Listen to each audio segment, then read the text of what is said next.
KSIS Academy welcomes you. I am doctor Rakesh Singh.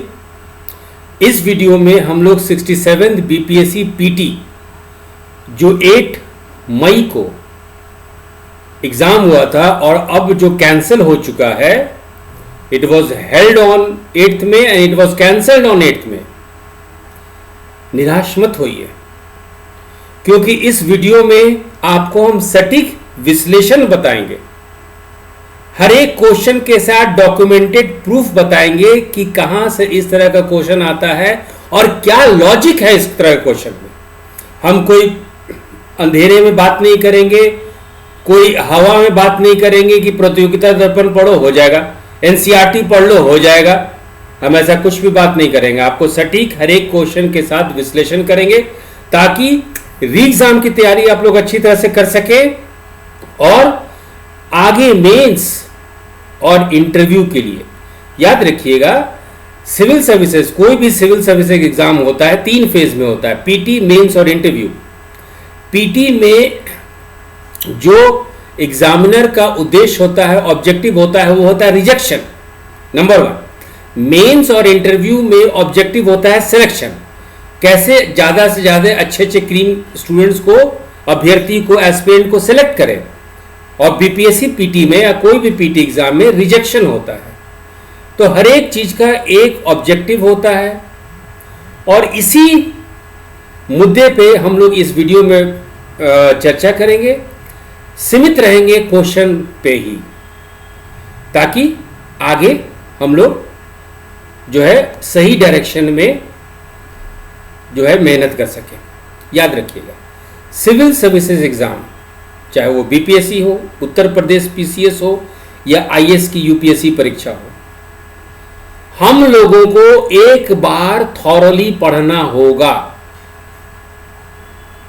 Basic कुछ किताबें होती हैं एनसीईआरटी के अलावा। याद रखिएगा, जो लोग बोलते हैं कि एनसीईआरटी पढ़ लो सब कुछ हो जाएगा, वो आप लोगों को भ्रमित करते हैं। और इस वीडियो में ही हम लोग आपको दिखा देंगे, चर्चा करेंगे कि किस तरह से एनसीईआरटी का रोल कहां कहां था, ताकि आपका एक ब्रेन एनालिसिस हो सके। आप एक मेंटल मैप बना लीजिए, ताकि आगे हम लोग का क्या स्ट्रैटेजी, रणनीति होना चाहिए। बात यह हुई कि जब 67 बीपीएससी का नोटिफिकेशन 2021 में हुआ, तो मेरे स्टूडेंट्स बोले कि सर एक क्रैश कोर्स स्टार्ट कर दीजिए। अब जिस किताब को, जिस टॉपिक को, जिस टेक्स्ट को 2 साल लगता हो, 18 महीना से लेकर 24 महीना लगता हो थॉरली पढ़ने के लिए, 6 महीने में क्रैश कोर्स बेवकूफ बनाना है। सबसे अच्छा तरीका जो था, टेस्ट सीरीज क्वेश्चन आंसर के माध्यम से कोई भी टॉपिक लो, सिस्टमैटिकली कोर्स के अनुसार सिस्टमैटिकली लीजिए, उसमें जितना क्वेश्चन बन सकता है बनाइए। गवर्नमेंट रिपोर्ट होता है, बिहार इकोनॉमिक सर्वे होता है, सेंट्रल गवर्नमेंट का इकोनॉमिक सर्वे होता है, बजट एनालिसिस होता है, फॉरेस्ट रिपोर्ट होता है, बहुत सारी किताबें होती हैं जो हम चर्चा करेंगे। ये सब सारा कुछ जो है लेके जिसठी आप क्वालिफाई कर सकते हैं। क्वालिफिकेशन का मतलब है पूरे civil services, PT, mains and interview. और जब तक बेस अच्छा नहीं बनेगा, पीटी करके भी आप बहुत कुछ नहीं कर पाएंगे। तो हमारे पास, हम लोग जब टेस्ट सीरीज चालू कर रहे थे, तो बहुत 3 क्लियर कट सिद्धांत था। कंप्लीट द कोर्स, पाठ्यक्रम को पूरा कराना, जो भी एक स्टैंडर्ड सिलेबस होता है सिविल सर्विसेज का विद बिहार स्पेशल, उसको कंप्लीट करना, ज्ञान प्रदान करना और एमसीक्यू प्रैक्टिस कराना। और इसी के साथ हम लोग जो हैं अपने जो है सिविल सर्विसेज की तैयारी कह लीजिए या बीपीएससी की तैयारी कर लीजिए, वो हम लोग चालू। तो चलिए अब हम लोग क्वेश्चन का विश्लेषण चालू करते हैं। हम इंग्लिश और हिंदी दोनों में पढ़ेंगे। अब देखिए question number 15, question number 15 2 question लगातार पढ़ेंगे, देखिए दोनों में रिलेशन। क्वेश्चन नंबर 15 देखिए, the physical deficit in Bihar during 21-22 is estimated as. ये फिजिकल डेफिसिट बात की जा रही है। अब क्वेश्चन नंबर 20 देखिए, question number 20, as per the union budget 2021 the physical deficit is estimated to be how much percent of the GDP in 21-22? Answer है 6.8% और 15 का आंसर है आपका ए। ठीक है, हिंदी में पढ़ते हैं, हिंदी में पढ़ लीजिए। 15, 2021-22 के दौरान बिहार में राजकोषीय घाटा किस प्रकार अनुमानित है? ए ऑप्शन है 15 का। और 20 का, केंद्रीय बजट 2021 के अनुसार राजकोषीय घाटा 2021-22 में सकल घरेलू उत्पाद का कितना प्रतिशत आकलन किया गया है?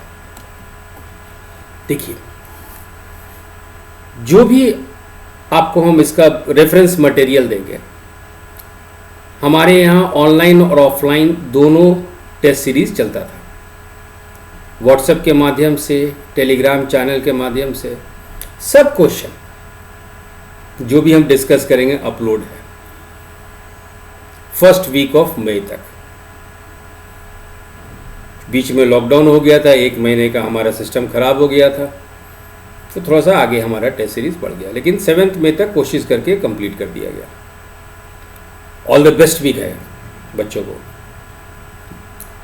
अब देखिए क्वेश्चन नंबर 15 जो आप देख रहे हैं, बिहार का राजकोषीय घाटा, फिजिकल डेफिसिट, और क्वेश्चन नंबर 20 जो है सेंट्रल गवर्नमेंट का, गवर्नमेंट ऑफ इंडिया का फिजिकल डेफिसिट या राजकोषीय घाटा।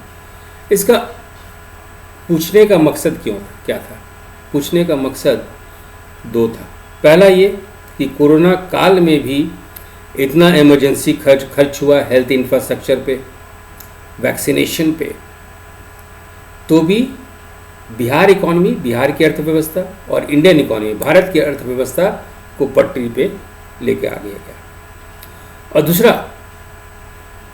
कि जो बच्चे सिविल सेवक बनने वाले हैं उनको ये सरकार का ये प्रयास मालूम रहना चाहिए। चलिए इसका आंसर का आपको हम स्रोत दिखा दें, जो बच्चों को टेलीग्राम चैनल में, व्हाट्सएप के माध्यम से हम जो है बजट के समय, जब बजट पेश हुआ था बिहार में, वो दे दिया गया है। ये देखिए 2021-22 ये है फिजिकल डेफिसिट, राजकोषीय घाटा, और ये है आपका फिगर 22,511 करोड़ जो कि क्वेश्चन में है। चलिए क्वेश्चन नंबर 20 डिस्कस करते हैं। Question number 20, as per the union budget 2021 the physical deficit is estimated to be how much percent of the GDP in 21-22? Answer है 6.8%। हिंदी में भी देख लिया जाए क्वेश्चन को। केंद्रीय बजट 2021 के अनुसार राजकोषीय घाटा 2021-22 में सकल घरेलू उत्पाद का कितना प्रतिशत आकलन किया गया है? आंसर है 6.8%। ठीक, अब देखिए ये हम लोग 2022 में ये क्वेश्चन कराए थे फुल एंड टेस्ट, जब सेंट्रल गवर्नमेंट का पार्लियामेंट में बजट पेश हुआ था, तो 150 क्वेश्चन का ये टेस्ट एक टॉपिक वाइज चलता था। जैसे देखिए politicians and political party from Bihar, तो इस तरह से हर एक सेक्शन से हम लोग क्वेश्चन लिए थे। इसमें राजेंद्र प्रसाद का भी है कि इंटरिम गवर्नमेंट बनी थी तो राजेंद्र प्रसाद कौन से मिनिस्ट्री में थे, इस तरह का भी क्वेश्चन आ रहे हैं। चलिए हम लोग देखते हैं क्वेश्चन नंबर 100 के ऑनवर्ड्स। कोई क्वेश्चन नंबर 102 इसे मिल रहा है इसमें, है ना। देखिए अब है, ये सेक्शन है आपका इंडियन इकोनॉमी। ये क्वेश्चन जो है बजट पे है, लेकिन ये डिफेंस बजट पे है जो राजनाथ सिंह जो है घोषित किए थे। Question number 102, what is the estimated physical deficit for 21-22 budget year. ये देखिए इत्तेफाक है कि ये डायरेक्ट आ गया, लेकिन इसमें हम लोग डिस्कशन और भी कुछ किए थे। डिस्कशन देखते हैं। ये देखिए 102 में what is the estimated physical deficit for 21-22 budget year, 6.8% answer है। 2021-22 के बजट वर्ष के लिए अनुमानित वित्तीय घाटा क्या है? 6.8%। अब इसमें जो है हमारी वित्त मंत्री फाइनेंस मिनिस्टर निर्मला सीतारमन जो बजट पेश की थी 1 फरवरी 2021 को, तो उसमें वो अनाउंस की थी कि the physical deficit is estimated to be 6.8% of the GDP. और बजट में ये मेंस में काम आता है ये सब, है ना। आपको थॉरो नॉलेज लेना होगा, थॉरो नॉलेज पढ़ना, ये नहीं कि एक चीज पढ़ लिए रट लिए खत्म, तब रिस्क है, चाहे पीटी हो चाहे मेंस हो। Knowledge has to be taken in totality. तो 6 पिलर्स ऑफ बजट हम लोग डिस्कस किए, expenditure, revenue and deficit discuss किए, हेल्थ डिस्कस किए, आत्मनिर्भर स्वस्थ भारत योजना, पोषण, जल जीवन मिशन, स्वच्छ भारत, स्वस्थ भारत, स्वच्छ भारत, स्वस्थ भारत, ये सब बजट में सेक्शन था। Textile, infrastructure, national infrastructure pipeline, asset monetisation, railways, Indian railways, urban infrastructure, power, shipping, waterways, ये सब में जो है फाइनेंस मिनिस्टर डिस्कस की थी बजट में। और उनका ये इत्तेफाक है, उनके स्पीच का पहला पोर्शन ही हमारे क्वेश्चन में आ गया। खैर ये बीपीएससी था इसलिए इस से डायरेक्ट आया, यूपीएससी होता तो इस डिस्कशन का पार्ट बनता। चलिए आगे की क्वेश्चन डिस्कस करते हैं। चलिए क्वेश्चन नंबर 22 चलते हैं।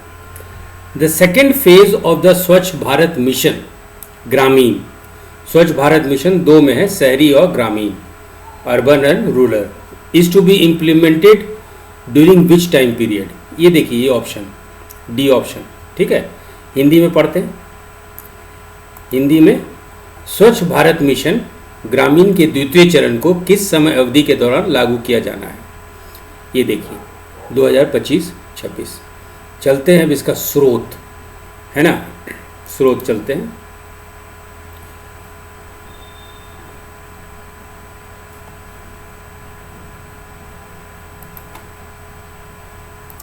क्वेश्चन नंबर 22 का स्रोत चलते हैं। बिहार इकोनॉमिक सर्वे आप पढ़िएगा 2021-22 का जो लेटेस्ट है आर्थिक सर्वेक्षण, उसमें एक चैप्टर है ह्यूमन रिसोर्स, मानव संसाधन में।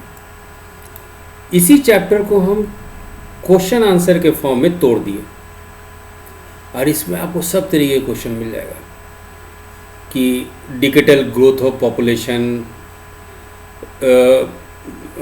जनसंख्या की वार्षिक वृद्धि दर, literacy rate, urban literacy rate, कौन सा जिला सबसे ज़्यादा जो है लिटरेट है, ये सारा कुछ इसमें मिल जाएगा। एनीवे हम लोग चल रहे हैं क्वेश्चन नंबर 47 पे। आप यदि क्वेश्चन देखिएगा तो CDPO में इस तरह का क्वेश्चन आया था, बट अभी हम लोग BPSC पे कॉन्सेंट्रेट कर रहे हैं। क्वेश्चन नंबर 47 जो है, जो हमारे क्वेश्चन से रिलेटेड है, क्वेश्चन नंबर 22 जो BPSC का था, ये देखिए question number 47, which of the following is correct for स्वच्छ भारत अभियान launched by the union government on October 2, 2014। इसका सारा ऑप्शन सही है। डी ऑप्शन देखिए, the mission will continue till 25-26। स्वच्छ भारत अभियान के लिए निम्नलिखित में से कौन सा सही है? मिशन 2025-26 तक जारी रहेगा। मिल गया आपका आंसर। तो ये बिहार इकोनॉमिक सर्वे से ये आपका ये क्वेश्चन नंबर 22 आता है। अगले क्वेश्चन देखते हैं, अगला सैंपल देखते हैं। क्वेश्चन नंबर 40, इन आनंद मठ of Bankim Chandra Chatterjee which revolt is mentioned. ठीक है, आंसर ऑब्वियसली सन्यासी है। हिंदी में पढ़िए, हिंदी में देखते हैं हम लोग। बंकिम चंद्र चैटर्जी के आनंद मठ में किस विद्रोह का उल्लेख है? आंसर ये है सन्यासी। देखिए इस तरह के समानता जो स्टूडेंट्स या उनको जो मार्गदर्शन मिलता है, मार्गदर्शक जो हैं, समानता किताब का नाम, लेखक का नाम रटवा देते हैं। सिविल सर्विसेज के लिए ये अप्रोच गलत है। यदि किताब का नाम और लेखक रटेंगे तो यहीं तक आप सीमित हो जाएंगे, यहाँ आप नहीं आ पाएंगे। इसका आंसर सही तरीका क्या है पढ़ने का? ये देखिए, ये टेस्ट 51 है। जो बच्चे हमारे टेस्ट सीरीज से जुड़े हुए उनको सब अच्छी तरह से वो कोर्स को कंप्लीट किए थे। तो इसमें section A 1 to 25 on general studies है और सेक्शन बी 26 से 50 बिहार स्पेशल है। तो और करंट अफेयर्स सेक्शन सी होता है। तो 75 क्वेश्चन का ये सेट था। इसमें क्वेश्चन नंबर 10 पे हम लोग चलेंगे। क्वेश्चन नंबर 10 पे कि which novel of Bankim Chandra Chatterjee is set in the events of Sanyasi movement. Bankim Chandra Chatterjee का कौन सा उपन्यास सन्यासी आंदोलन की घटनाओं पर आधारित है? आनंद मठ। अब इस तरह के क्वेश्चन पे हम लोग पहुंचे कैसे? तो सन्यासी विद्रोह हमारा टॉपिक था, सन्यासी विद्रोह। तो कॉन्सेंट्रेशन ऑफ सन्यासी रिवोल्ट, सन्यासी विद्रोह का केंद्र कहाँ था, फिर हम लोग सन्यासी विद्रोह पे पूरा पढ़े, डिस्कस किए। फिर अगला क्वेश्चन, सन्यासी विद्रोह का कारण क्या था, सन्यासी विद्रोह के क्या कारण थे, what were the reasons for सन्यासी रिवोल्ट, कौन कौन लोग सन्यासी विद्रोह में थे, है ना। सन 70 से 1820 तक हुए सन्यासी विद्रोह में सन्यासी का कौन सा वर्ग शामिल था, ये भी हम लोग डिस्कस किए। फिर क्वेश्चन नंबर 7, कौन से फकीर थे इसमें, फकीरों का कौन सा समूह सन्यासी विद्रोह में था। क्वेश्चन नंबर 8, फकीर जो सन्यासी विद्रोह में थे उनका नेता कौन था। पूरा सन्यासी रिवोल्ट पे ही आपका 25 क्वेश्चन है, लेकिन हमारा क्वेश्चन है क्वेश्चन नंबर 10 से। क्वेश्चन नंबर 10 है, which novel of Bankim Chatterjee is set in the events of Sanyasi movement. Bankim Chandra Chatterjee का कौन सा उपन्यास सन्यासी आंदोलन की घटनाओं पर आधारित है। सन्यासी रिवोल्ट के लिए किताब है, आप उसको सुमित सरकार से ही मिल सकता है, बिपिन चंद्र में भी आपको रेफरेंस मिलेगा। इनफैक्ट मॉडर्न इंडिया वीडी महाजन, यदि इस तरह का किताबें पढ़ेंगे, पूरा आपको सन्यासी विद्रोह पे जो भी चीज़ चाहिए वो आपको मिल जाएगा। और यही बेसिस था हमारे टेस्ट सीरीज का। चलिए अगला क्वेश्चन हम लोग देखते हैं, है ना। अगला क्वेश्चन पे हम लोग अब क्वेश्चन नंबर 51 देखिए, बहुत इंटरेस्टिंग है। Which among the following is an incorrect option. Atom is electrically neutral due to presence of protons and electrons inside the nucleus. Electrons are negatively charged and have negligible mass. Atomic number is the number of protons in an atom of an element. Isotopes are useful as nuclear fuel in medical field in carbon dating. ये देखिए 4 option है, इसको ध्यान से सुनिए, हिंदी में भी बात करते हैं हम लोग। निम्नलिखित में से कौन सा विकल्प गलत है। नाभिक के अंदर प्रोटॉनों और इलेक्ट्रॉनों की उपस्थिति के कारण परमाणु विद्युत रूप से उदासीन होता है। विकल्प गलत है, वो हम लोग को देखना है। इलेक्ट्रॉन ऋण आवेशित होता है तथा इनका द्रव्यमान नगण्य होता है। ठीक है। परमाणु संख्या एक तत्व के परमाणु में प्रोटॉनों की संख्या है। समस्थानिक परमाणु ईंधन के रूप में चिकित्सा क्षेत्र में, कार्बन डेटिंग आदि में उपयोगी होता है। ठीक है। अब इस तरह का क्वेश्चन आंसर करने के लिए चलिए सूर्त की बात करते हैं। आप एनसीईआरटी का 10th का किताब 10th साइंस में देखिएगा, स्ट्रक्चर ऑफ एटम, परमाणु की संरचना, और उस पूरे चैप्टर को हम तोड़ दिए छोटे छोटे पोर्शन। क्वेश्चन नंबर 1 देखिए, परमाणु के मौलिक कण हैं। ठीक है। क्वेश्चन नंबर 3 देखिए, परमाणु के नाभिक में स्थित कण है। क्वेश्चन नंबर 16 चलते हैं। क्वेश्चन नंबर 16, समस्थानिकों के संदर्भ में निम्न में कौन सही है ना। परमाणु संख्या समान किंतु परमाणु द्रव्यमान भिन्न भिन्न होते हैं। क्वेश्चन नंबर 19 चलिए, कैंसर के उपचार में कोबाल्ट के किस समस्थानिक का प्रयोग होता है ना। समस्थानिक का प्रयोग हम लोग कहाँ कहाँ करते हैं, मेडिकल। ये देखिए। क्वेश्चन नंबर 20, एल्जाइमर रोग की जांच के लिए निम्न में से किस समस्थानिक का प्रयोग होता है। क्वेश्चन नंबर 21 चलिए, जीवाश्म की उम्र जानने के लिए उसमें उपस्थित किस समस्थानी का अध्ययन किया जाता है? क्वेश्चन नंबर 80 चलिए। क्वेश्चन नंबर 80, ये पूरे चैप्टर पे परमाणु की संरचना जो चैप्टर है एनसीईआरटी 10th साइंस को, उसी को तोड़ के छोटे छोटे पार्ट में कर दिया गया है, कॉन्सेप्ट वाइज, तथ्य वाइज, प्रैक्टिस वाइज, ताकि आप आराम से किसी तरह का कोई क्वेश्चन आए पूरा एकदम कॉन्सेप्ट के साथ क्लियर रहेंगे तो तुरंत आप बना देंगे। देखिए सब कुछ लिखित है, कोई हम ये नहीं बता रहे कि उसे पढ़ लो, उसमें पढ़ लो, उसमें पढ़ लो। अब देखिए, परमाणु का नाभिक होता है धनावेशित, ऋणावेशित, उदासीन। आपका क्वेश्चन हर एक ऑप्शन मैच कर गया।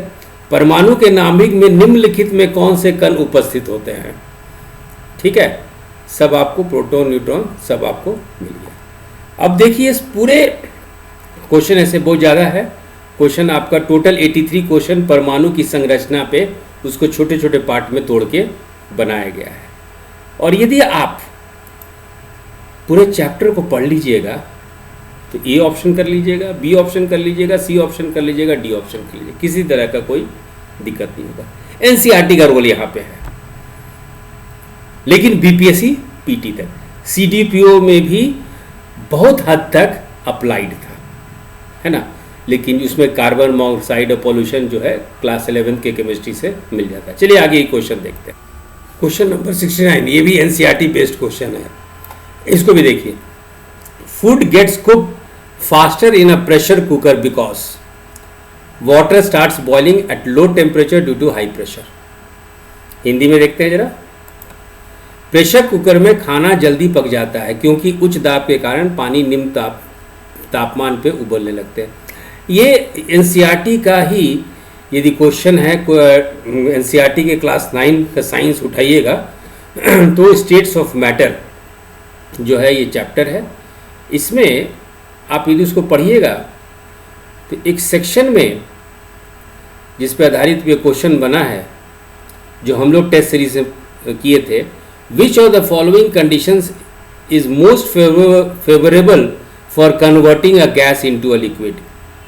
High pressure, low temperature. Gas को तरल में बदलने के लिए निम्नलिखित में कौन सी स्थिति सबसे अनुकूल है? उच्च दाब, कम तापमान। और इसी कॉन्सेप्ट पे, इसी कॉन्सेप्ट एनसीईआरटी के इसी कॉन्सेप्ट पे आपका ये क्वेश्चन नंबर 69 बेस्ड है, इंग्लिश में देख लीजिए। और प्रेशर कुकर में खाना जल्दी पक जाता है। तो देखिए एनसीईआरटी का जहाँ जहाँ रोल है आपको हम स्पेसिफाई कर दे रहे हैं। ठीक है, क्वेश्चन नंबर 75, एक नाभिक की द्रव्यमान संख्या, इंग्लिश में पढ़िए। The mass number of a nucleus is. अब एनसीईआरटी फिर हम लोग वापस चलते हैं। यही परमाणु की संरचना जो टॉपिक है आपका एनसीईआरटी 10th में, परमाणु की संरचना, स्ट्रक्चर ऑफ एटम्स, उसमें उसी पे ये टेस्ट सीरीज बेस्ड है। क्वेश्चन नंबर 5, द्रव्यमान संख्या निम्न में से किसके बराबर है? आंसर प्रोटॉन की संख्या प्लस न्यूट्रॉन की संख्या। आप अपने क्वेश्चन में देखिए, न्यूट्रॉन और प्रोटॉन की संख्याओं का योग होता है। चलिए आगे सैंपल। क्वेश्चन नंबर 96 आइए। Covishield, the Covid vaccine of India which is approved by WHO is manufactured by. Covishield पे, कोविड वैक्सीन पे ये क्वेश्चन है, हिंदी में पढ़िए। कोविशील्ड भारत का कोविड वैक्सीन जिसे WHO द्वारा अनुमोदित किया गया है, किसके द्वारा निर्मित है? देखिए करंट इवेंट इंटरनेशनल, ये तो इस तरह का क्वेश्चन आपको किसी भी मैगजीन में मिल जाएगा, लेकिन लंबे रेस की घोड़ा होना चाहते हैं तो स्टैंडर्ड न्यूज़पेपर पढ़िए या अच्छे अच्छे मैगजीन्स को कंसल्ट कीजिए। Question number 32, recently which of the following Indian कोविड-19 vaccine gets approved by WHO for emergency use?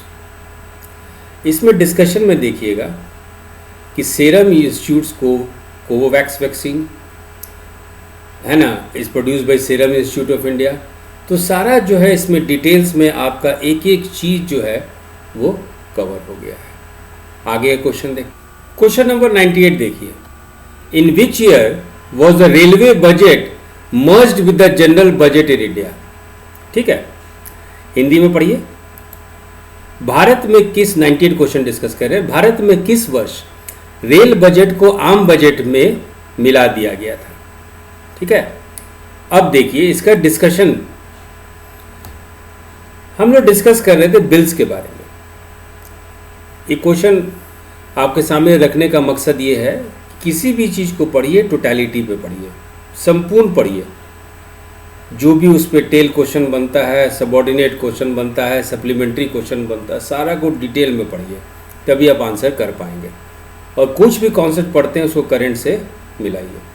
अब देखिए क्वेश्चन, देखिए टेस्ट 52 है हमारा, है ना, टेस्ट 52 है, 75 क्वेश्चन का सेट है। सेक्शन ए हम लोग डिस्कस कर रहे हैं 1 से 25 जनरल स्टडीज़ पे, सेक्शन बी बिहार स्पेशल और सेक्शन सी आपको करंट अफेयर्स। हम लोग बिल्स की बात कर रहे हो, है ना, विधेयक की इसमें डिस्कशन चर्चा चल रहा है। टॉपिक पे हम लोग कि कितने तरीके का विधेयक होता है, क्वेश्चन नंबर 2 है। मनी बिल होने के लिए क्या क्या होना चाहिए, धन विधेयक होने के लिए क्या क्या होना चाहिए, कोई भी बिल जो है विधेयक, कोई भी विधेयक अधिनियम कैसे बनता है, बिल कैसे एक्ट बनता है, कितना चरण होता है बिल पास होने में, है ना, किस तरह का मोशंस होता है ना, कौन सा प्रस्ताव किस तरह का प्रस्ताव होता है, किस तरह से पार्लियामेंट में होता है, ये सारा कुछ हम लोग डिस्कस कर रहे थे। इसके क्वेश्चन नंबर 11 से देखिएगा कि बजट अनुच्छेद 112 कहता है, आर्टिकल 112 कहता है कॉन्स्टिट्यूशन का कि इनफैक्ट वो बजट का डेफिनेशन 112 में हम लोग बजट का डेफिनेशन दिया हुआ है संविधान में, तो उसी के तहत कौन कौन सा चीज़, कौन कौन सा मुद्दा बजट में आता है ना। तो इसमें हम लोग 110, 111, 112, 113 ये सब कॉन्सेप्ट भी डिस्कस किया था। ये सब पे भी क्वेश्चन 67 बीपीएससी में आया है। खैर नहीं, वो सब हम लोग डिस्कस नहीं कर रहे हैं। फिर देखिए डिमांड फॉर ग्रांट, अनुदान की मांग कौन से संविधान, कौन से अनुच्छेद से आता है, ये क्वेश्चन आया हुआ है 67 में और ये डिस्कस कर रहे हैं। लेकिन मेरा मकसद कुछ और है बात करने का कि जब ये सब तो परंपरा है, संविधान में ट्रेडिशनल क्वेश्चन है कि मनी बिल क्या होता है, फाइनेंस बिल क्या होता है, बजट में 112 का क्या रोल है, अनुदान की मांग क्या होती है, आर्टिकल 113 क्या होता है, आर्टिकल 112 आता है। इसमें बहुत सारा क्वेश्चन भी आया हुआ है आपका। ये आपका ट्रेडिशनल पार्ट है। इसको करंट अफेयर से आप मिलाएंगे। तो जब हम लोग ये पॉलिटी का ये पार्ट डिस्कस कर रहे थे तो उसको करंट अफेयर्स के साथ मिला दिए। जब करंट अफेयर्स को मिलाएं तो क्वेश्चन नंबर 17 में ये पूछा गया कि when was the budget session advance to 31 January from last week of February. पहले फरवरी के अंतिम सप्ताह में बजट पेश किया जाता था। बजट सेशन जो होता था फरवरी के अंतिम सप्ताह में होता था, लेकिन अब जो है 31 जनवरी से चालू हो जाता है बजट सेशन, है ना। बजट सत्र को फरवरी के अंतिम सप्ताह से 31 जनवरी तक किस वर्ष में बदला गया, ये क्वेश्चन है। 18 क्वेश्चन उसी करंट अफेयर्स में है कि when did the merger of general budget with railway budget took place. Rail budget का आम बजट में विलय कब हुआ था, और इसी का देखिए डिस्कशन, है ना। इसी का डिस्कशन हम लोग जो है हम लोग देख रहे हैं। एक minute, question number 18, question number 18 देखिए, when did the merger of general budget with railway budget took place. 2017। Rail budget का आम बजट में विलय कब हुआ था। तो इस तरह से कुछ भी पढ़ें, टोटलिटी में पढ़ें, अच्छे किताब से पढ़ें, रेफरेंस बुक, टेक्स्ट बुक से पढ़ें, गाइड से नहीं पढ़ें। यदि आप लंबे रेस के घोड़ा होना चाहिए, यदि इंटरव्यू तक फाइनली कॉम्पीट करना है, डोंट गो फॉर गाइड। चलिए आगे क्वेश्चन हम चलिए क्वेश्चन नंबर 105 देखिए। टोक्यो पैरालंपिक 2021 में भारत ने कितने पदक जीते हैं। एक ऑप्शन 19 है। इसका इंग्लिश में देखिए, how many medals have been won by India in the Tokyo Paralympics 2021। चलिए अपने टेस्ट सीरीज के टेस्ट 12 में चलते हैं। टेस्ट 12 है ये टेस्ट सीरीज और क्वेश्चन नंबर 58 है।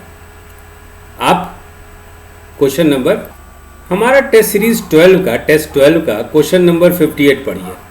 टोक्यो पैरालंपिक 2020 में भारतीय खिलाड़ियों के प्रदर्शन के संबंध में निम्नलिखित कथनों पर विचार कीजिए। जिसमें ये क्वेश्चन डिस्कस कर रहे थे, यूपीएससी था माइंड में। और इस पैरालंपिक में भारत ने कुल 19 पदक, 5 स्वर्ण, 8 रजत और 6 कांस्य जीता। अवनी लेखरा ने 10 metre air rifle shooting, Sumit Antil ने पुरुषों की भाला फेंक F-64 स्पर्धा में स्वर्ण पदक जीता। प्रमोद भगत ने बैडमिंटन पुरुष एकल SL3 स्पर्धा में स्वर्ण पदक जीता। इसका है सभी आंसर सही आंसर है, भारत को 19 पदक मिला। With reference to the performance of Indian players in the Tokyo Paralympics 2020 consider the following statements. In this Paralympics India won a total of 19 medals. ये सही है।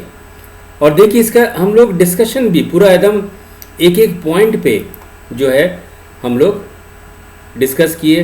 कौन सा देश को यूपीएससी डिस्कशन था माइंड में, उसी फ्रेम में हम लोग डिस्कस कर रहे थे।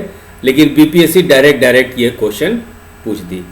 और यही है आपका 105 जो क्वेश्चन है, how many medals have been won by India in the Tokyo Paralympics. तो आंसर है 19। आगे question number 111, the Forward Bloc was founded by, है ना, the Forward Bloc was founded by obviously Subhash Chandra Bose. इसका आंसर है। आप इसका हिंदी में वर्जन हम लोग चलते हैं। क्वेश्चन नंबर 111, फॉरवर्ड ब्लॉक किसके द्वारा स्थापित किया गया था? सुभाष चंद्र बोस। अब हम लोग बात करते हैं स्रोत की। तो देखिए मॉडर्न इंडियन हिस्ट्री का समरी है ना, समरी पे हम लोग क्वेश्चन बनाए थे। करीब 253 क्वेश्चन था, 253 क्वेश्चन था टेस्ट सीरीज में। एनीवे क्वेश्चन नंबर 253 तक हम लोग नहीं जाएंगे। इसका सीरियल नंबर 233 देखते हैं। सीरियल नंबर क्वेश्चन नंबर 233 है ना। वही क्वेश्चन को हम लोग जो है किस तरह से देखिए, क्वेश्चन में है, यदि आप ये क्वेश्चन देखेंगे कि फॉरवर्ड ब्लॉक कौन स्थापित किया, है ना, सुभाष चंद्र बोस स्थापित किए। हिंदी में फॉरवर्ड ब्लॉक किसके द्वारा स्थापित किया गया था? सुभाष चंद्र बोस। लेकिन जब पढ़ना चाहिए, फिर से बोल रहे हैं कि पूरे जो है कॉन्सेप्ट के साथ पढ़ना चाहिए।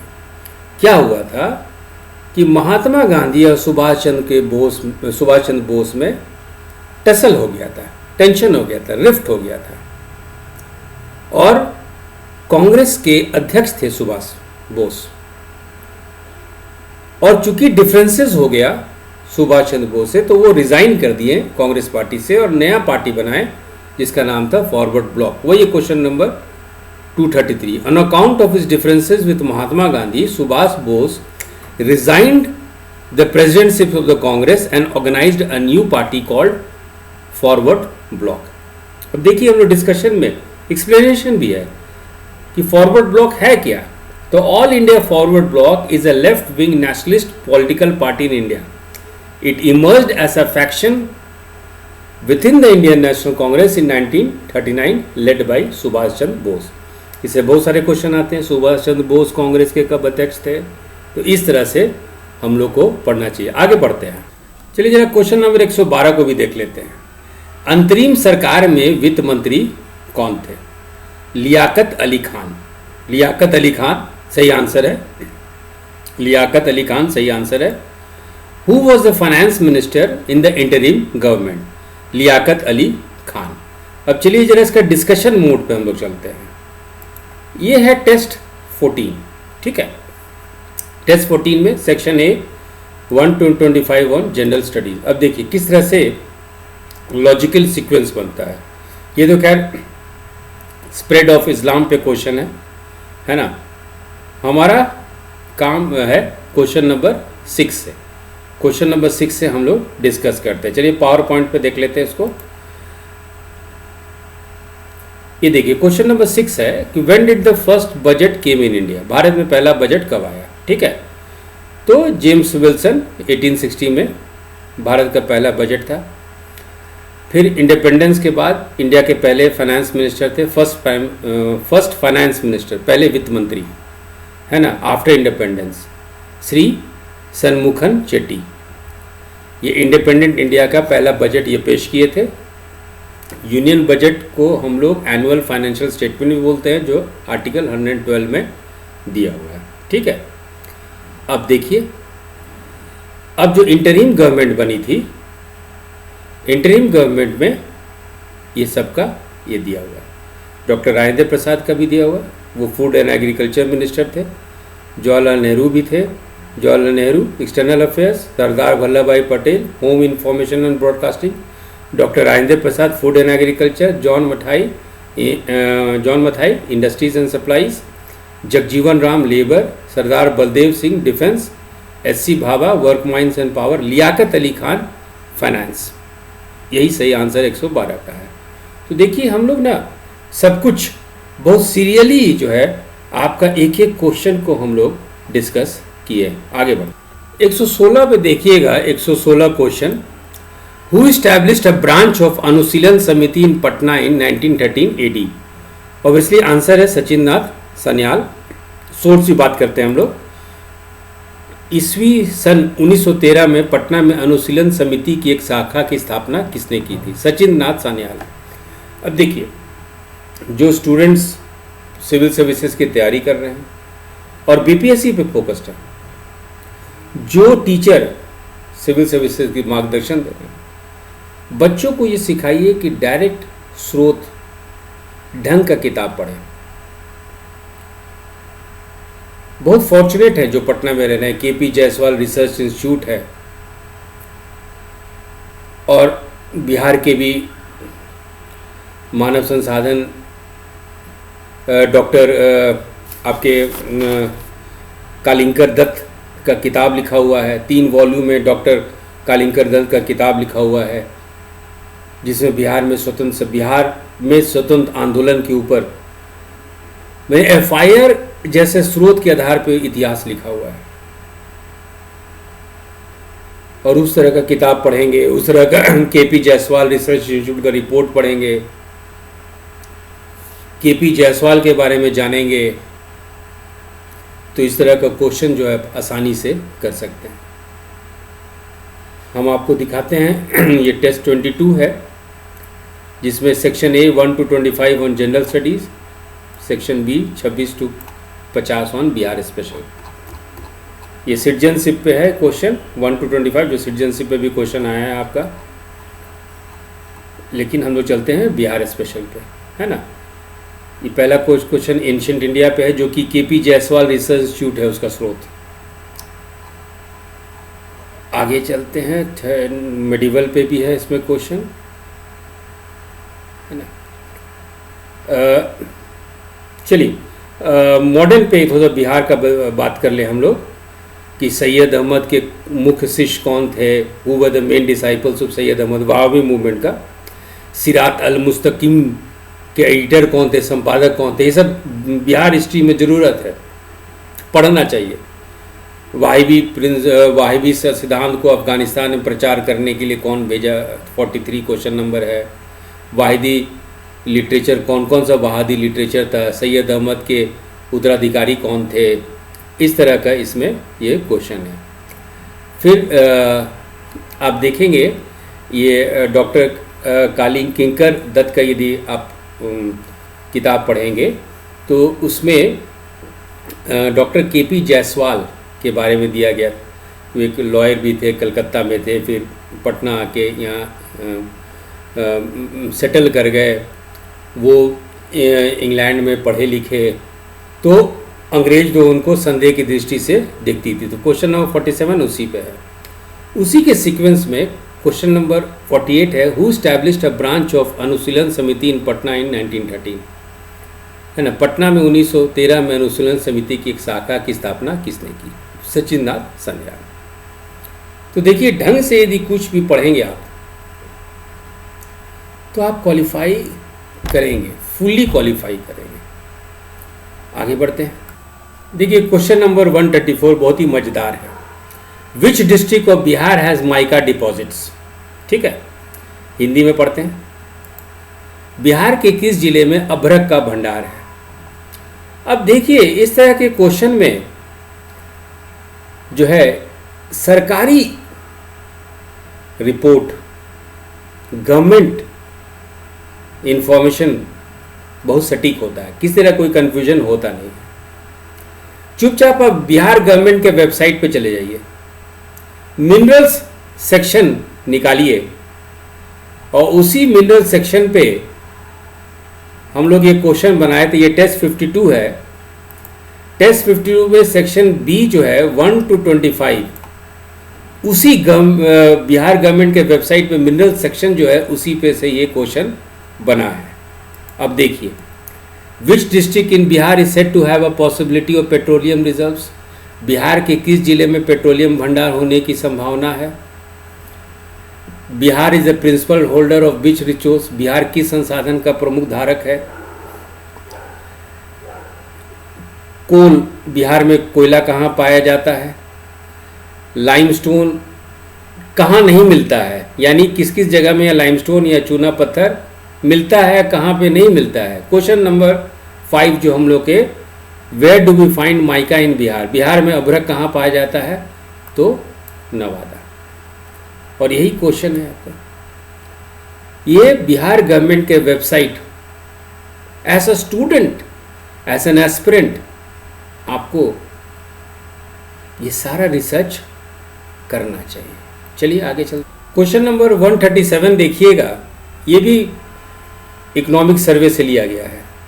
विच is the first Ramsar site in Bihar? ठीक है,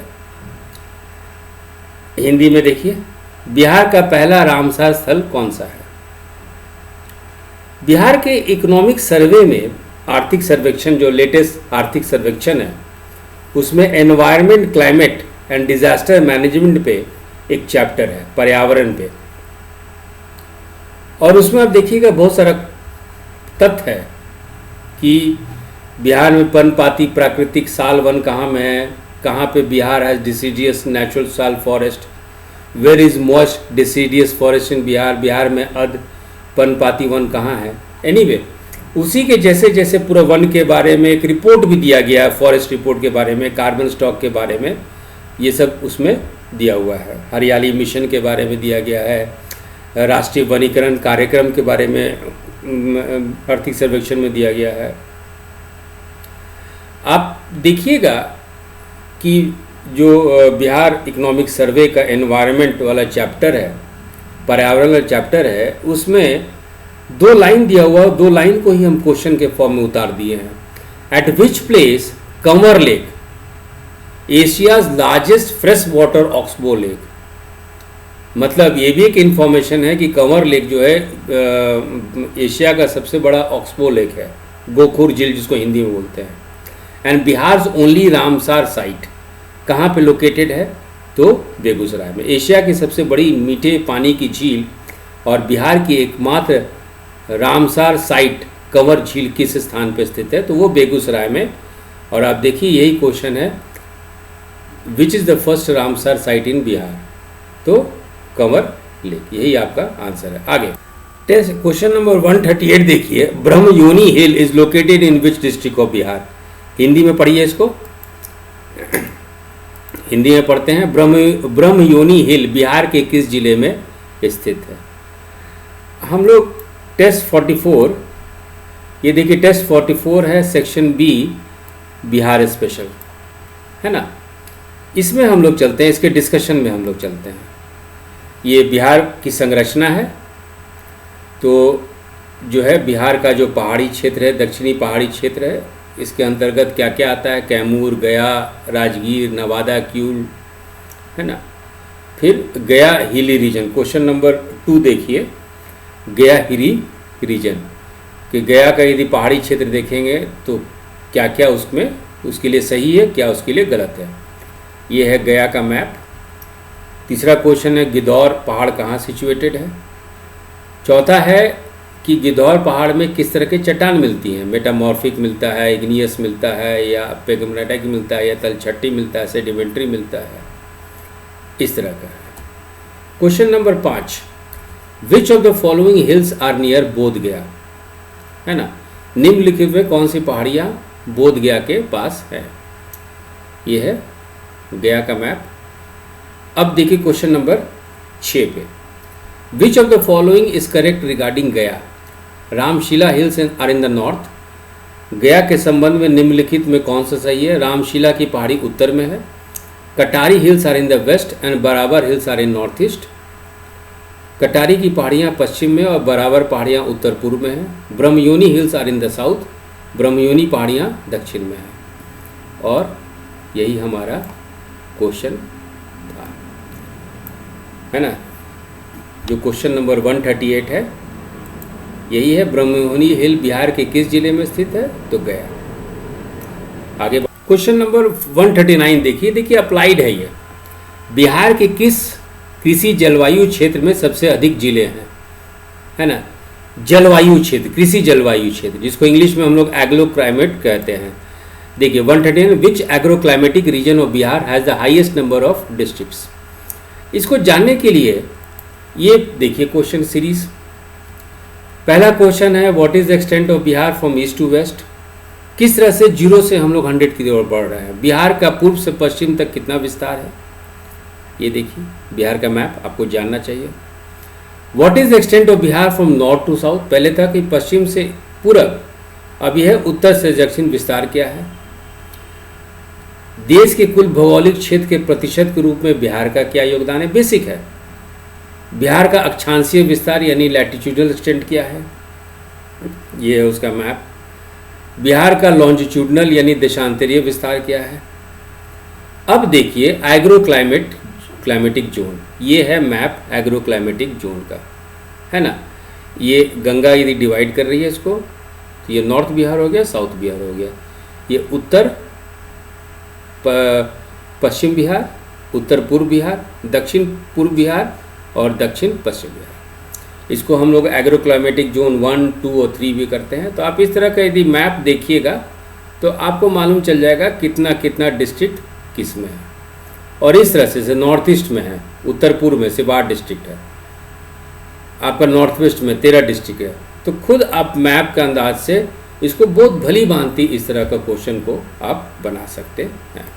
तो देखिए बच्चों, एक हालांकि 67 बीपीएससी पीटी का एग्ज़ाम कैंसिल हो गया है, लेकिन ज्ञान नॉलेज कभी वर्थ जाता नहीं है, it doesn't go in waste, वो आपका एसेट हमेशा के लिए रहता है। 8 मई का एग्ज़ाम कैंसिल हो गया, सीडीपीओ का एग्ज़ाम हुआ, और जो बच्चे टेस्ट सीरीज़ बहुत अच्छी तरह से किए होंगे डेफिनेटली सीडीपीओ के एग्ज़ाम में पास करेंगे, क्योंकि डायरेक्टली और indirectly conceptual wise, concept wise, तथ्य वाइज, अप्लाइड एप्लीकेशन के माध्यम से हम लोग मैथ्स और रीजनिंग तो कराते नहीं हैं, क्योंकि वो स्ट्रक्चर सेम ही होता है, एक तरह का ही क्वेश्चन हर एक साल आता है, तो प्रेडिक्टेबल है। लेकिन 140 में से 67 बीपीएससी पीटी एग्ज़ाम जो कि कैंसिल हो गया है, 98 क्वेश्चंस 140 से हम लोग का सहायता मिला है टेस्ट सीरीज से, जो एक बार के एनालिसिस में हमको समझ में आ रहा है। एक हफ्ता के बाद सीडीपीओ एग्ज़ाम था, सीडीपीओ एग्ज़ाम की हम लोग तैयारी करते नहीं हैं, तो उसमें भी जो बच्चे अपीयर किए होंगे और जो हमारे टेस्ट सीरीज दिए होंगे 86, तो जो क्वेश्चन बैंक है टेस्ट सीरीज़ का हमारे पास अब तो 10,000 से ऊपर भी क्वेश्चन बैंक बन चुका है, हर एक टॉपिक वाइज हर एक चीज़, उसमें से 86 जो है वो टेस्ट सीरीज़ आपको मदद किया होगा। कहने का मतलब है कि थॉरो स्टडी करना ही है, बिना थॉरो स्टडी का कोई भी चीज़ पॉसिबल नहीं है। सिविल सर्विसेज भूल जाइए, पीटी का एग्ज़ाम का सिद्धांत होता है एग्जामिनर पॉइंट ऑफ व्यू से रिजेक्शन, मेंस और इंटरव्यू में है सिलेक्शन। बेस आपका मजबूत होना चाहिए। एनीवे, जो बच्चे नहीं स्कोर कर पाए, अभी वक्त है, अच्छी तरह से रिवाइज कीजिए, अच्छी तरह से पढ़ाई कीजिए। वैसे हम लोग KSIS academy Patna 67 BPSC PT test series जो री एग्ज़ाम के लिए 67 बीपीएससी री एग्ज़ाम के लिए टेस्ट सीरीज़ फिर से चालू कर रहे हैं। जो बच्चे इंटरेस्टेड हैं हमारे कम्युनिकेशन कॉन्टैक्ट नंबर पे फ़ोन करें। यूपीएससी फाउंडेशन मॉड्यूल भी हम लोग स्टार्ट कर रहे हैं और जून के पहले हफ्ते में 5 जून जब यूपीएससी का एग्ज़ाम ख़त्म हो जाएगा, 5 जून के बाद हम लोग यूपीएससी मेंस का भी बैच स्टार्ट करेंगे। जीएस का भी, ऑप्शनल का भी, बीपीएससी मेंस का भी हम लोग बैच स्टार्ट करेंगे, जीएस का भी, ऑप्शनल का भी। एज ए टीचर देखिए हम कितना रिसर्च करते हैं और कोशिश करते हैं कि आप लोग को क्वालिटी मिल सके, लेकिन मेरा ये मेहनत अकेले कोई रिजल्ट लाएगा नहीं जब तक कि आप भी इस चीज़ को समझे ना। रिसर्च ओरिएंटेड हुई है, अच्छे ढंग से अच्छे किताबें पढ़िए, गाइड एकदम न पढ़िए। Please do not go for guide. जो बच्चे यूपीएससी मेंस दे रहे हैं, बहुत सारा अच्छा मैगज़ीन है, कुरुक्षेत्र है, योजना है, साइंस एंड टेक्नोलॉजी पे कितने अच्छे मैगज़ीन हैं, आपका दिमाग खुलता है। हम लोग ऐसे लिस्ट देते हैं बेसिक बुक्स का भी, रेफरेंस मटेरियल का भी, मैगज़ीन और जर्नल का भी। अच्छा न्यूज़पेपर पढ़ा कीजिए, रेगुलरली पढ़ा कीजिए, 8 से 10 घंटा नियमित सेल्फ स्टडी किया कीजिए। अब बाकी गाइडेंस के लिए, मार्गदर्शन के लिए हम लोग आए हैं। जो बच्चे हमारे प्रोग्राम में या BPSC re exam test series में इंटरेस्टेड हों, या यूपीएससी फाउंडेशन मॉड्यूल जो 18 महीने का चलेगा, या यूपीएससी मेंस जो कि 9 महीने का और बीपीएससी मेंस 6 महीने का चलेगा, किस तरह से आंसर लिखना है, क्वालिटी आंसर लिखना है, अपने तथ्य को सपोर्ट करना है, अपने रीजनिंग को फैक्ट्स के आधार पर सपोर्ट करना है, कौन सा शब्द इस्तेमाल करें, वो सारा चीज़ मेंस में बताया जाएगा। जो बच्चे इंटरेस्टेड हैं इस नंबर पे कांटेक्ट करें, व्हाट्सएप के माध्यम से, मैसेज के माध्यम से, या कम्युनिकेशन फ़ोन करके। तो इसी के साथ आज का सेशन हम लोग यहीं पे संपन्न करते हैं। All the best dear students.